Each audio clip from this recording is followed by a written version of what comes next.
பட்டை விரலோ தலையோ காணிக்கையாக இந்நாள் எவனும் கேட்டால் பட்டை உரியும், சுடுகாட்டில் அவன் கட்டை வேறும்.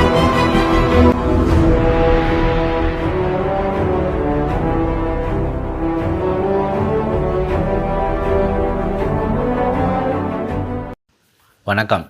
திராவிடியன் ஸ்டாக் யூடியூப் சேனலுக்கு உங்களை வரவேற்கிறேன். இந்த காணொலியை சப்ஸ்கிரைப் பண்ணி பாருங்கள், லைக் பண்ணுங்கள், ஷேர் பண்ணுங்கள், கமெண்ட் பண்ணுங்கள்.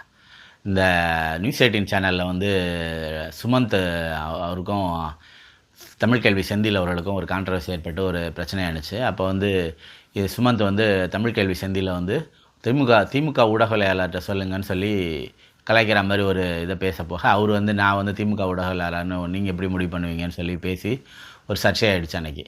இதில் வந்து சுமந்துக்கு வந்து இந்த அரசியல் பேசுகிறதுக்கு ஆனால் இடம் இருக்குல்ல, அதில் நிறைய பின்னணிகள் இருக்குது. சுமந்த் வந்து ஒரு டாக்டர், ஜென்ரல் மெடிசன் டாக்டர். அதுக்கப்புறம் இந்த சைல்டுக்கு ஒரு டிப்ளமோ, அப்புறம் கம்ப்யூட்டர் அப்ளிகேஷனில் ஒரு டிப்ளமோ பண்ணியிருக்காருன்னு தான் அவரோட பின்னணி.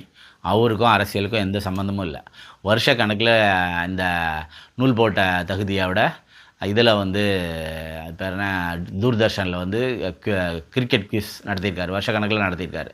அந்த கிரிக்கெட் குவிஸ் நடத்துறதுக்கெல்லாம் ஒரு வருஷமாக தூர்தர்ஷனுக்கு நடத்தினவர் இப்போ நடத்துகிற எந்த அரசியல் டிபேட்டுக்கும் அரங்கத்துக்கு வரவே மாட்டார், வீட்டில் இருந்துகிட்டே பேசுவார். அது அவரோட ஸ்பெஷல் இது வந்து எப்படி சொல்லணுன்னா, கலைஞர் அவர்கள் வந்து நியாயத்தராசு படத்தில் ஒரு டைலாக் எழுதியிருப்பார், ராஜமானியங்கள் ஒளிந்து விட்டது, ராஜ தர்பார்கள் ஒளியவில்லைன்னு.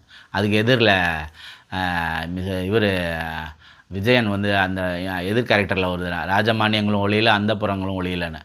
அதாவது தீண்டாமை ஒழிஞ்சிருச்சு, ஆனால் ஜாதி இன்னும் ஒழியலைங்கிறதுலோட அர்த்தம் என்னன்னாக்கா தான் ஸ்பெஷல்னு காட்டிக்கிறதுக்காக தான் அந்த சுமந்த் வந்து வீட்டில் இருந்துகிட்டே பேசுகிறது. மற்றவங்களாம் ஊடகத்தில் வந்து பேசுவாங்க, இவர் மட்டும் வீட்டில் இருந்துகிட்டே பேசுவார். அந்த தகுதியை வந்து சுமந்துக்கு யார் தராங்கன்னு தெரியல. இந்த ஊடகங்களும் கொஞ்சம் கூட வெக்கமான இல்லாமல் அவரை வீட்டில் இருந்துட்டு பேசுகிறதுக்கு தொடர்ந்து அனுமதி. ஒரு நாள் 2 நாள்லாம் பரவாயில்ல, ஏகப்பட்ட பேர் வெளியில் இருந்துட்டு பேசுகிறாங்க, அது பழக்கம், அதில் ஒன்றும் தப்பு இல்லை. ஆனால் சுமந்த்னா எப்பொழுதும் அவர் வீட்டிலேருந்து தான் பேசுவாருங்கிற அந்த ஐடென்டிட்டியை யார் கொடுக்குறா, அந்த தகுதியை யார் கொடுக்குறா? அந்த நூல் கொடுக்குற தகுதி தானே இது.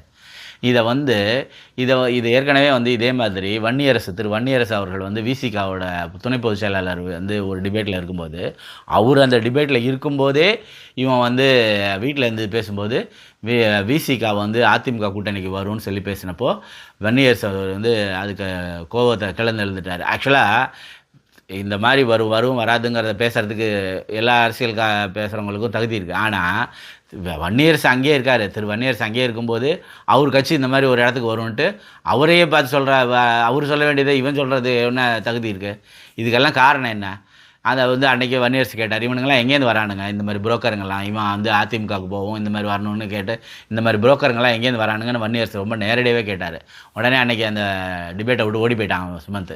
அதனால் இதை ஒரு பழக்கமாக வச்சுருக்காங்க. திரு தமிழ் கேள்வி செந்தில் அவர்கள் வந்து ஏற்கனவே அரசியல் டிபேட்ஸ் நடத்துகிற வந்து அரசியல் அரங்கங்கள் நடத்தின ஒரு பத்திரிகையாளர். அவர் ஏற்கனவே அவர் வந்து நியூஸ் 18 புதிய தலைமுறையில் இது மாதிரியெல்லாம் ஒர்க் பண்ணிவிட்டு அந்த ஊடக ஆர்எஸ்எஸோட தந்திரத்தால் அவர் அதுலேருந்து வெளியில் வந்துட்டு அவர் இப்போ தமிழ் குரல்னு ஒரு தமிழ் கேள்வின்னு ஒரு சேனல் வச்சுருக்காரு.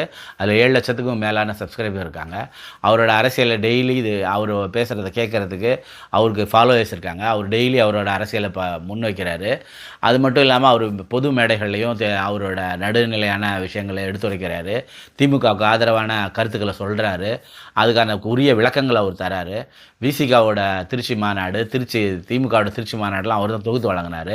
அப்படி ஒரு பாரம்பரியமிக்க ஒரு தகுதி வாய்ந்த ஒரு பின்னணி உள்ள ஒரு பத்திரிகையாளர். அவர் பத்திரிகை ஊடகவியலாளர். அவரை போய் இவன் திமுக ஊடக, இவனுக்கு என்ன தகுதி இருக்குது? இவனுக்கு இந்த நூல் போட்ட தகுதியை தவிர வேறு என்ன தகுதி இருக்குது? இவன் ஒரு டாக்டர், இவனுக்கு அரசியலுக்கு ஏதாவது தகுதி இருக்கா? அரசியல் எல்லோரும் பேசலாம், அதில் ஒன்றும் தப்பு இல்லை. ஆனால் இவன் எனக்காச்சும் வெளியில் வந்து போராட்டங்கள்லையோ கூட்டங்கள்லையோ பொதுக்கூட்டங்கள்லையோ எங்கேயாவது பேசியிருக்கானா? ஏதாவது ஒரு பின்னணியில் உள்ள அரசியல் முன்னெடுப்பு பிஜேபினா ஓப்பனாக பிஜேபி போராட்டங்களில் எல்லாம் கலந்துக்கிறானா? இல்லை ஆர்எஸ்எஸ்லேருந்து சொல்லியிருக்காங்க. ஆர்எஸ்எஸ் காரணங்க யாருமே தன்னை வெளிக்காட்டிக்க மாட்டானுங்க. அப்படிப்பட்ட இந்த மாதிரியான பேசுறதுக்கான தகுதியும் தந்திரமும் இவங்களுக்கு எங்கேருந்து கிடைக்கிது?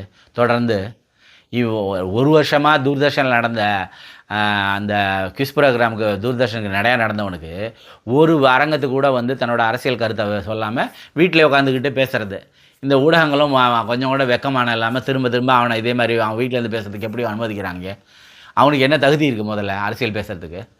அரசியல் பேசணுன்னாலும் அதுக்கு அந்த அந்த பேசுனதுக்கு பின்னாடி நின்று வெளியில் வந்து நின்று பேசுகிறதுக்கு எதாவது இருக்கா? அன்னைக்கு அந்த டிபேட்டில் இவனை ஒரு வலதுசாரி இதனோ இல்லை அரசியல் விமர்சகரனோ ஏதோ ஒரு கார்டில் இவனை தூக்கி போட்டுருவானுங்க.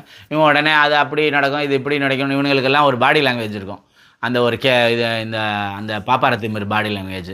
இந்த ஏற்கனவே இந்த கேடி ராகவன் வந்து ஒரு தடவை இதே மாதிரி தான் இதே மாதிரி பாடி லாங்குவேஜ் மெயின்டைன் பண்ணி பேசிக்கிட்டு இருந்தான். அப்படி இப்படி கையை காலை இது பண்ணி அதெல்லாம் பேசிகிட்டு இருந்தான். பின்னாடி என்ன ஆகிடுச்சு, கையடி வேலையில் மாட்டிக்கிட்டாங்க, அதோட பொத்திக்கிட்டு போயிட்டானுங்க. அதே மாதிரி தான் இந்த சுமந்த் இப்போ வந்து இந்த மாதிரி ஊடக பிரிவுக்காரங்களை பற்றி பேசுகிறதுக்கு இவங்களுக்கு மட்டும் அரசியல் பேசுகிறதுக்கு எதை வேணாலும் யாரை வேணாலும் பேசுகிறதுக்கு உடனே இவங்களுக்கு ஒரு தகுதி வந்துடுது.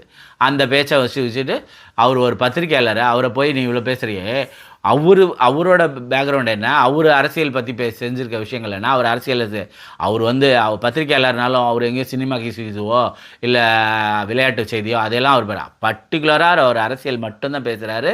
அதில் அவர் நடுநிலையாக இருக்கார். அதில் வந்து ஒரு சார்பு வந்து அவர் வந்து இடதுசாரிகளுக்கு ஆதரவாக பெரியார் அம்பேத்கர் கார்ல் மார்க்ஸ் வழி வந்த அரசியலை அவர் பேசுகிறாரு. அதுதான் அவரோட தகுதி. அவரை போய் என்ன திமுகன்னு நீ பிராண்ட் பண்ணுறது? உனக்கு என்ன பிராண்ட் இருக்குது? இந்த நூல் போட்ட பிராண்டை வச்சுக்கிட்டு நீங்கள் என்ன எத்தனை காலத்துக்கு ஆட்சி நடத்திக்கலான்னு நினைக்கிறீங்க? இதெல்லாம் எந்த காலத்தில் பேசுகிற அரசியல் இது? உங்களுக்கு என்ன நீங்கள் இந்த நூல் போட்டுவிட்டால் உடனே யாரை வேணாலும் எப்படி வேணாலும் பேசிடலாமா? வன்னியரசு இருக்கும்போதே விசிகா என்ன செய்யணும்னு பேசுவீங்க, திமுக என்ன செய்யணும் செந்தில்வேல் சொல்லுவாருங்கிறீங்க. எப்படி அவங்களுக்கெல்லாம் மட்டும் இவ்வளோ தகுதி வருது? மற்றவங்கெல்லாம் இது அரசியல் தெரிஞ்சவங்க அவங்களுக்கெல்லாம் உள்ள பேச்சுக்கோ அதுக்கோ உரிமையே கிடையாதா? காலம் பூரா காலங்காலமாக நீங்கள் இதே தான் அரசியல் பேசுவீங்களா? என்னடா உங்களை திமிரு? இந்த பாடி லாங்குவேஜை மெயின்டைன் பண்ணுறது, வீட்டுக்குள்ளார இருந்துட்டு பேசுகிறது, இதெல்லாம் வந்து மிக மிக மிக மோசமான செயல். தொடர்ந்து இந்த ஊடகங்கள் டிவி டிபேட்ஸில் இவனை இந்த மாதிரி வீட்டிலேருந்து பேசுறதுக்கு அனுமதிக்கிறதுக்கு முதல்ல கண்டனம் தெரிவிக்கிறேன். டிவி டிபேட்ஸை எல்லோரும் போல் அரங்கத்தில் வந்து பேசணும், ஒருத்தனுக்கு மட்டும் இந்த மாதிரி ஒரு தகுதி வழங்குறது முதல்ல இந்த காலத்தில் உள்ள ஒரு நவீன தீண்டாமை. அதை வந்து இந்த டிவி ஊடகங்கள் தொடர்ந்து வழங்குறது ரொம்ப ரொம்ப தப்பு. இது சன் டிவி போன்ற ஊடகங்களே இதை செய்யுது. இது ரொம்ப அநியாயமான செயல் இது. அதனால் இதை முதல்ல வன்மையாக கண்டிக்கணும். இந்த விஷயத்தை அவாய்ட் பண்ணுறதுக்கான வழியை பாருங்கள். நன்றி, வணக்கம்.